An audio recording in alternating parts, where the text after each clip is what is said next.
The air inside a suburban mall at 6 a.m. smells like floor wax, stale cinnamon frosting, and the slow, agonizing death of the American dream. There is a specific kind of silence here before the doors open, a hum of industrial HVAC units that vibrates in your teeth, whispering that you are trapped in a consumerist purgatory without windows. I was standing in the middle of Trendsy, fast fashion hellhole that specialized in selling polyester rags to teenagers for the price of a lung. My knees were already popping. I was surrounded by towers of denim that needed to be folded into perfect, geometric squares. To anyone walking by, I was just Paula, a 53-year-old seasonal hire with graying roots, sensible shoes, and the kind of invisible demeanor that makes people assume you own at least 4 cats and a collection of ceramic thimbles. See a woman who probably clips coupons for cat litter. They don't see the woman who owns the terrifyingly complex portfolio of commercial real estate leases that this entire mall sits upon. They don't see the woman who could buy this store, burn it down for the insurance money, and sleep soundly on a mattress stuffed with the settlement checks. But right now, I'm undercover. I'm deep in the trenches, and I'm folding jeans. I picked up a pair of distressed, skinny fits. Fabric felt like sandpaper dipped in starch. I smoothed it out on the folding table, my movements mechanical. "You're too slow, Paula, seriously. A sloth on Xanax moves faster." The voice cut through the hum of the HVAC like a rusty saw. I didn't look up. I knew exactly who it was. Jared, the district manager. A man who looked like he was assembled from spare parts found in a frat house basement. He was 32, wore a suit that was too shiny and too tight, had a haircut that screamed, "I yell at waiters." "I'm pacing myself, Jared," I said, keeping my voice flat. "It's Black Friday. The rush hasn't even started. The rush starts when I say it starts." Jared slammed his hand on the table, messing up the 3 pairs of jeans I had just perfected. "This isn't a knitting circle. This is retail war. If you can't handle the heat, go work at the library." He leaned in close. I could smell his breath, toxic cocktail of energy drinks and cheap peppermint vape juice. "I need speed, Paula. I need agility. I don't need whatever geriatric stagnancy you're bringing to the floor." I stared at the messed up jeans. A normal seasonal hire would tear up. A normal hire would apologize. I just smoothed the denim back out, imagining Jared's face being pressed into a waffle iron. "Understood," I said. "By the way, if you're into stories where arrogant corporate bros get dismantled piece by piece, go ahead and hit subscribe button and give this an upvote. It helps the algorithm know you enjoy watching justice served cold, and trust me, the tea I'm about to spill is scorching." Jared sneered, checking his watch, a fake Rolex that was probably turning his wrist green as we spoke. "I want this entire wall done in 20 minutes. If it's not, I'm writing you up." Write-ups on Black Friday means termination. Do we understand each other, or do I need to draw you a diagram? "Crystal clear," I said. He stomped off toward the back office, barking into his phone about margin compression and labor optimization. He liked to use big business words to mask the fact that he was drowning in incompetence. I went back to folding. The door to the mall corridor clicked open, and a man in a gray jumpsuit walked in with a ladder. It was Mike, the head of facility maintenance for the mall.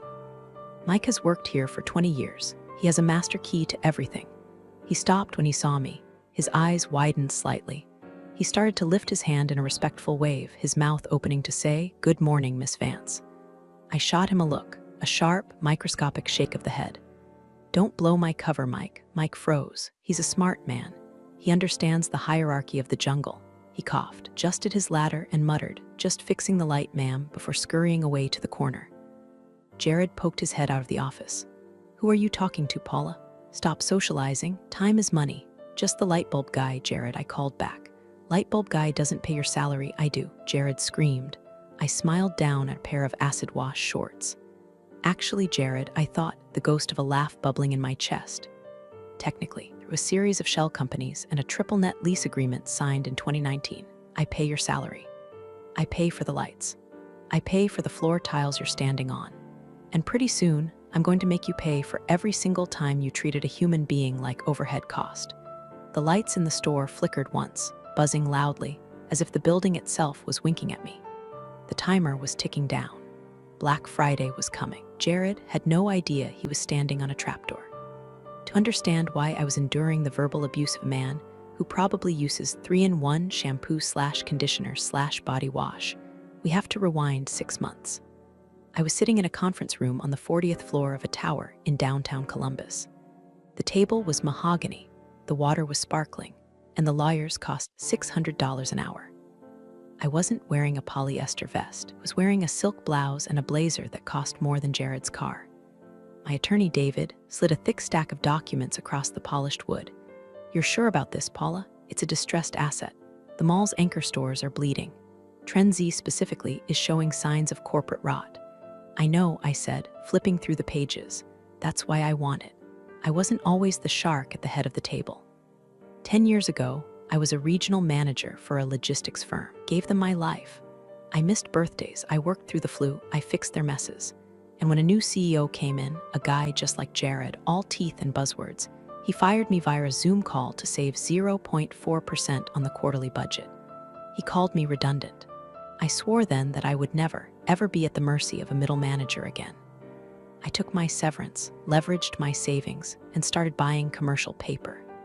Turns out, I have a knack for real estate. I don't get emotional about bricks and mortar. I control the ground beneath the businesses. If you control the ground, you control the world. The Trend Z chain is aggressive, David warned, tapping the lease agreement. They push for long terms, low maintenance responsibilities.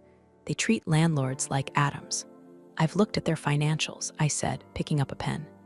They're overleveraged, cut corners on safety to fund executive bonuses. They treat their staff like cattle. I don't just want the rent, David, I want to teach a lesson. I turned to page 47 of the lease agreement, the boring stuff. The stuff nobody reads because they're too busy looking at the profit projections. "Add a rider," I said, my voice cool and steady. "Clause 12B, the emergency access and renovation clause." David frowned. "Standard boilerplate. Landlord reserves the right to close premises for safety upgrades." "Not standard," I corrected. "Aggressive. I want the right to immediate, unilateral closure of the premises if any safety violation is documented during a high-traffic period, ostensibly for emergency renovation to protect liability. No notice required. Immediate lockout." David looked at me over his glasses. "Paula, that's a nuclear option. No tenant will sign that." "They will," I smiled, because I'm offering them the lease at 10% below market rate for the first year. A corporate algorithm will see the savings and auto-approve the contract. They won't read page 47. Guys like that never look at the foundation. They only look at the facade. He typed it in. We sent it over. 3 days later, the Trend Z corporate office signed. They saw the cheap rent and thought they fleeced a naive old lady in Ohio. Didn't know they just handed me a kill switch. But having the switch wasn't enough. I needed to know when to pull it. I needed to know if they deserved it. So I created a fake resume, stripped of my degrees, my assets, my history. I became Paula Vance, former cashier, looking for seasonal work. I applied to my own tenant. The interview was a joke. The manager, Jared's assistant, a terrified girl named Brittany, didn't even check my references, just checked for pulse and handed me a vest. "Welcome to the family," she had whispered, looking around as if she was afraid the walls had ears. "Just try to stay out of Jared's way." That was 6 months ago. Since then, I've been gathering data. I've been watching. And I realized that Jared wasn't just a bad boss, he was a liability. A walking, talking lawsuit waiting to happen. He was the cancer in my building. Back in the present, smell of burnt coffee brought me out of my memory. I smoothed the last pair of jeans. The renovation clause was sitting in a safe deposit box 3 miles away. But the trigger for it, that was right here in my pocket, in the form of a smartphone loaded with evidence. I wasn't just folding clothes. I was preparing the gallows. By 7:00 a.m., the store was fully staffed, a nervous energy vibrating through the team. There were 12 of us, mostly college kids trying to pay for textbooks, a couple of single moms hoping for overtime, and me. Jared stood on a step stool near the cash wrap, addressing the troops like he was General Patton, if Patton had a spray tan and a subscription to Hustler University. "Listen up, geniuses." Jared clapped his hands. The sound was wet and annoying. Today is the Super Bowl. Today is D-Day. Corporate is watching the numbers live. If we don't hit 50,000 by noon, heads are going to roll. And I promise you, my head is staying right here attached to my neck. Yours, however, he made a slicing motion across his throat and laughed. Nobody else laughed. "Brittany," he barked at the assistant manager. "What's the status on the fitting rooms?"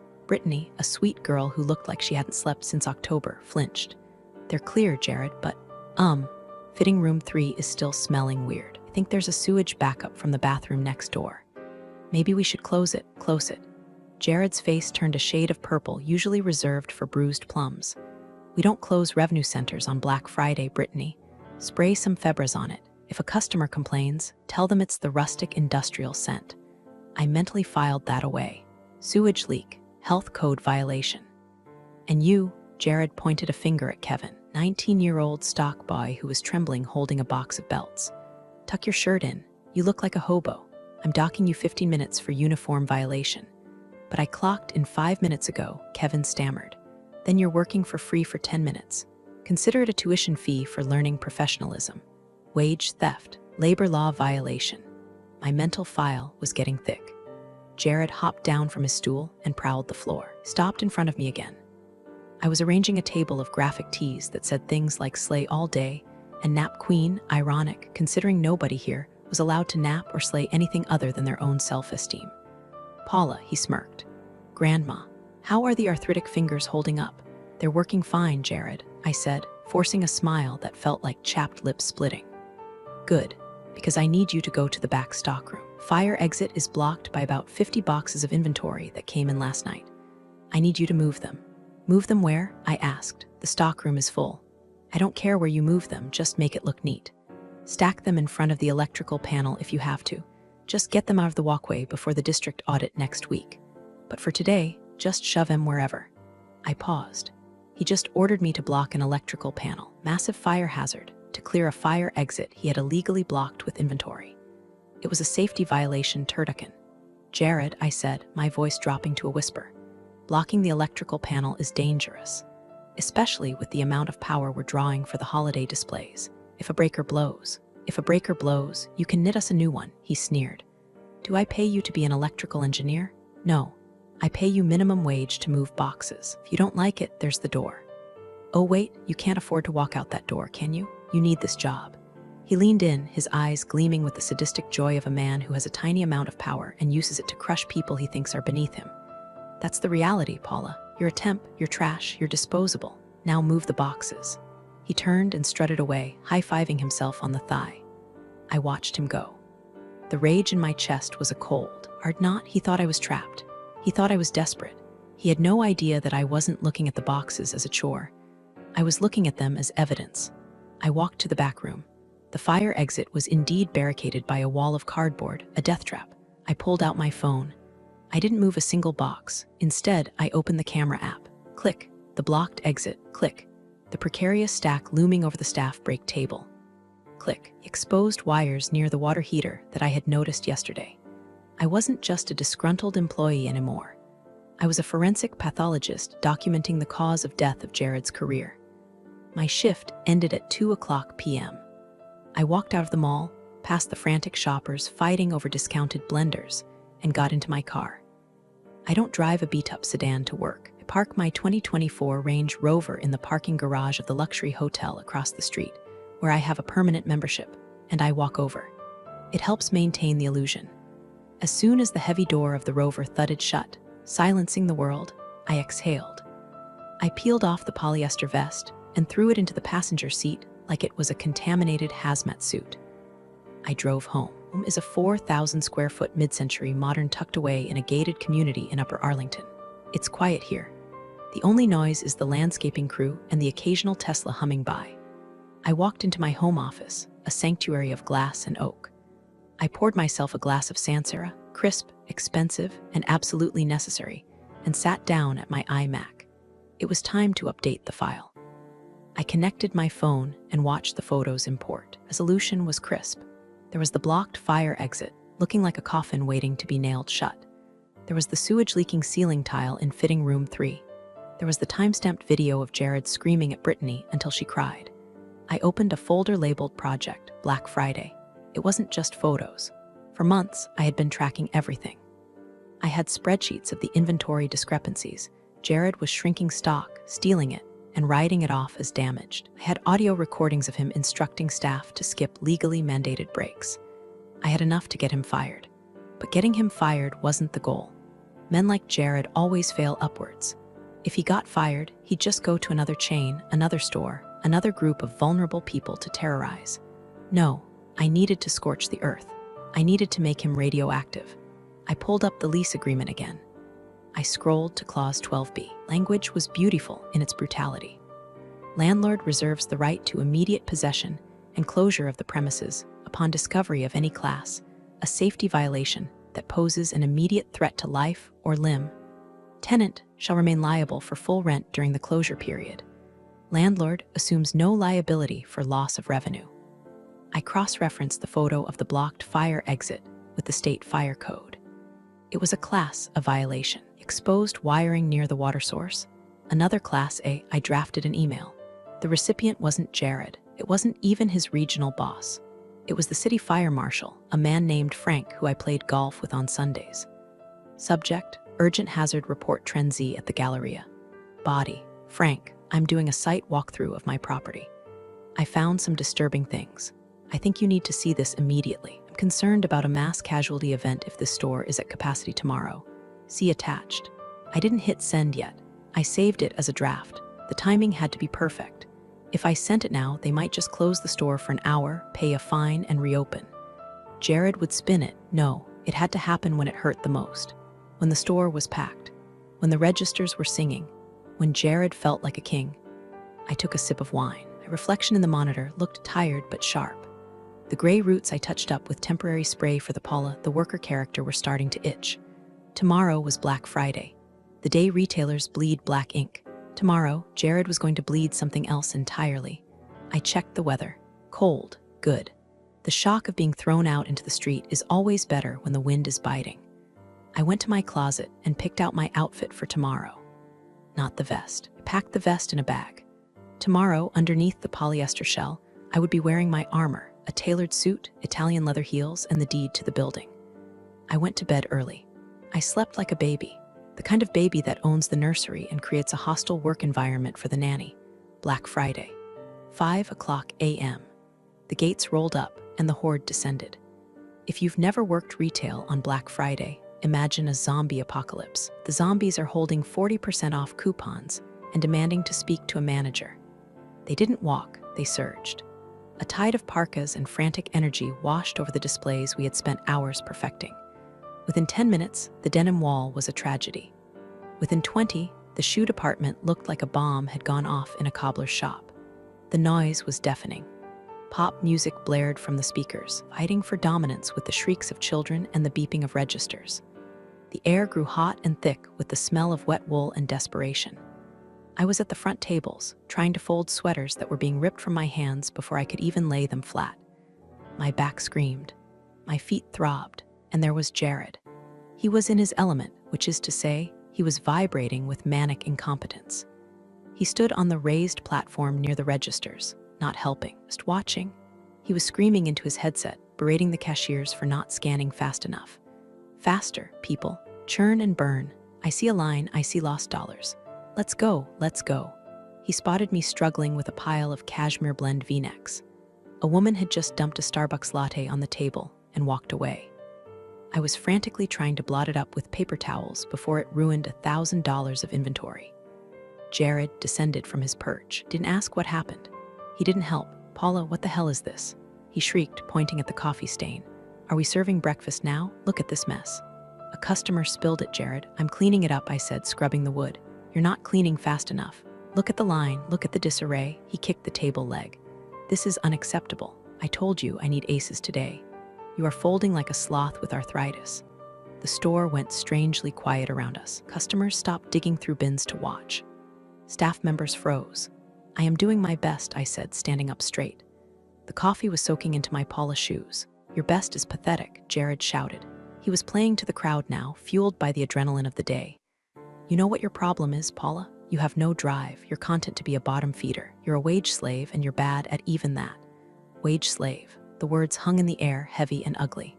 He leaned in, his face inches from mine, spittle flying. Fold those shirts faster, wage slave, or get the hell out of my store. Something inside me clicked. It was the sound of a contract being signed, the sound of a gavel coming down. I looked at him, really looked at him. I saw the sweat beading on his upper lip. I saw the fear behind his eyes, the fear of a man who knows he is nothing without his little badge. I stopped scrubbing.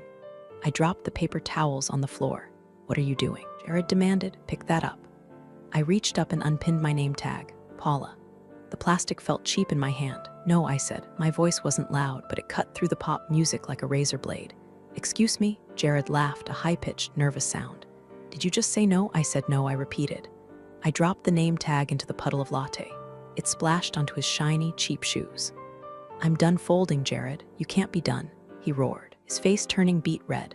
"It's Black Friday. You walk off this floor and I'll blacklist you. You'll never work in this town again. I will destroy your reference. You need this job." I looked around the store, at Brittany, who was shaking, at Kevin, who looked terrified, at the customers holding their breath. "Actually, Jared," I said, reaching into my pocket and pulling out my phone. "I really don't." I tapped the screen. Send. The email to the fire marshal was gone. I looked him dead in the eye, and neither do you.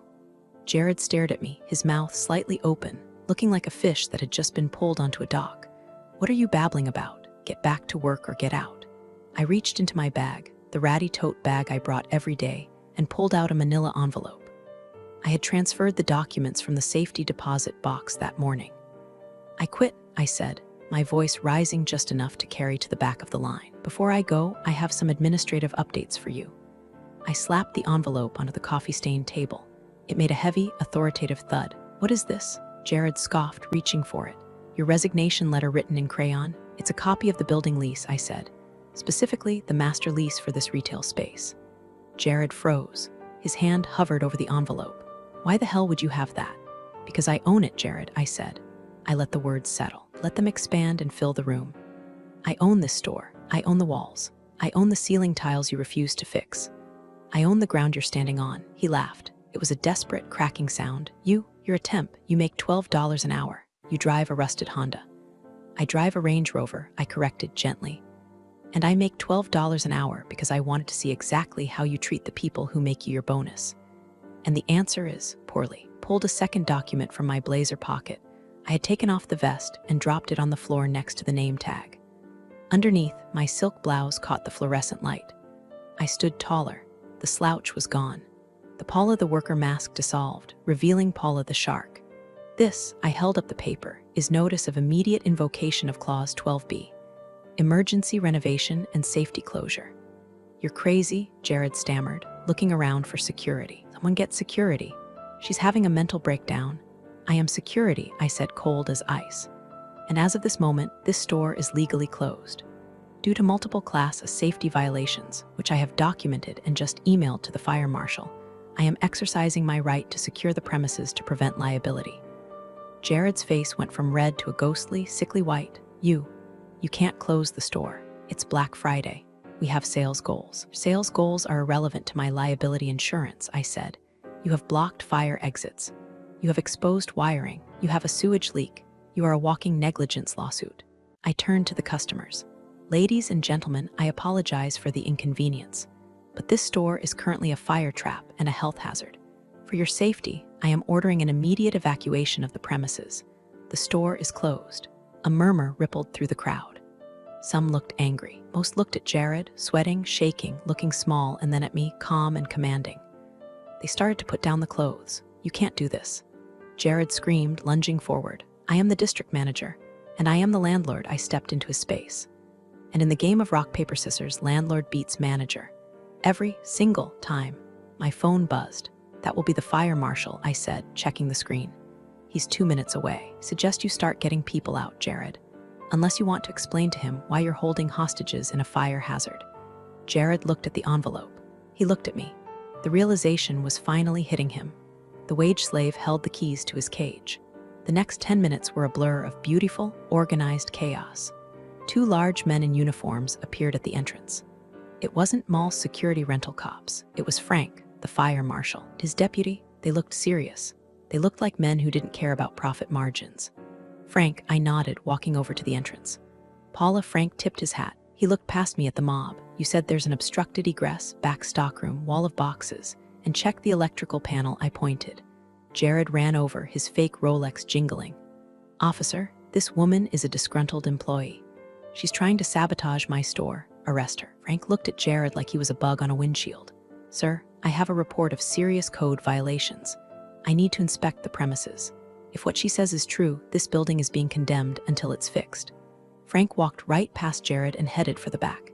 Jared tried to follow, sputtering, but the deputy blocked him with a forearm like a tree branch.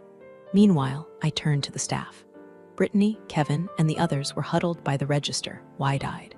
"Brittany," I said, my voice soft now, "tell everyone to clock out. You're all getting paid for the full day." "I'll make sure of it personally." "Paula," Brittany whispered, "Is it true?" "It's true," I said, "and don't worry, I'm going to make sure you guys are taken care of." Frank came back out 2 minutes later. His face was grim. "Clear it out," he boomed. "Shut it down." "Now, but the sales," Jared whimpered. "Sir, have a pile of flammable cardboard blocking a fire door and water dripping onto a 220-volt outlet. You're lucky I'm not arresting you for reckless endangerment right now. Evacuate the building." The announcement went over the PA. The customers, realizing the shopping spree was dead, began to file out.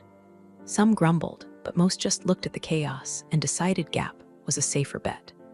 Jared stood in the middle of the emptying store, watching his numbers, his precious, life-defining numbers, evaporate. I walked over to the control panel by the door.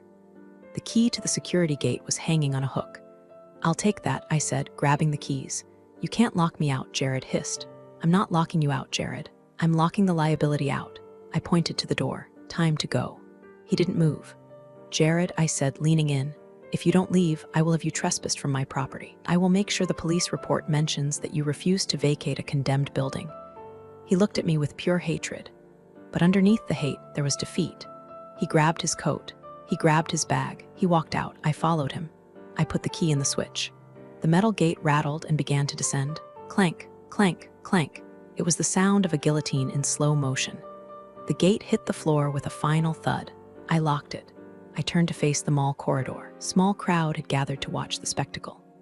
Jared was standing there, holding his bag, looking at the shuttered store. The Trenzy neon sign flickered, and as if on cue, buzzed out. "Happy holidays, Jared," I said. The fallout was swift, brutal, and entirely documented by email. By Monday morning, the corporate headquarters of Trenzy was in a panic spiral. Closing a flagship store on Black Friday isn't just a loss. It's a PR disaster. Local news had run a segment titled, "Black Friday Blackout. Local store closes due to life-threatening conditions." They interviewed Frank, the fire marshal. He didn't mince words. He used phrases like gross negligence and imminent peril.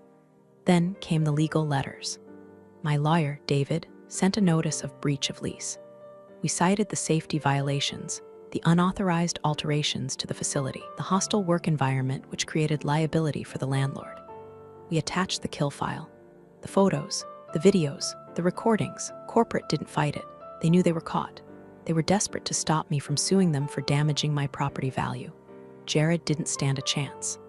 I heard from Brittany, who I met for coffee on Tuesday, that Jared was called into a Zoom meeting with the regional VP and HR. It lasted 4 minutes. Didn't just fire him, they terminated him for cause. Gross misconduct, safety violations. Because I had provided proof of the inventory manipulation, the shrinking, they also pinned the financial losses on him. He wasn't just unemployed, he was blackballed. No major retailer would touch a manager who closed a store on Black Friday due to negligence and fraud. But I didn't stop there. Contacted the Department of Labor regarding the unpaid overtime and the time theft I had witnessed. I provided the names and contact info for Kevin and the other staff members. An investigation was opened. Trenzy settled quietly within a week, cutting checks to every employee for back wages plus damages. I sat in my home office scrolling through the updates. Jared T. status, terminated. Store status, lease terminated by landlord. It was a clean sweep. I sipped my tea. It tasted like victory. People think revenge is messy. They think it's screaming and keying cars. It's not. Real revenge is administrative. Real revenge is paperwork. Real revenge is using the rules they claim to love against them. Jared thought he was a wolf because he could yell at teenagers. He forgot that the wolf is just a tenant in the woods, and the woods belong to the bear. 3 months later, the space formerly known as Trenzy reopened. Didn't smell like cheap polyester anymore. It smelled like old paper and fresh espresso.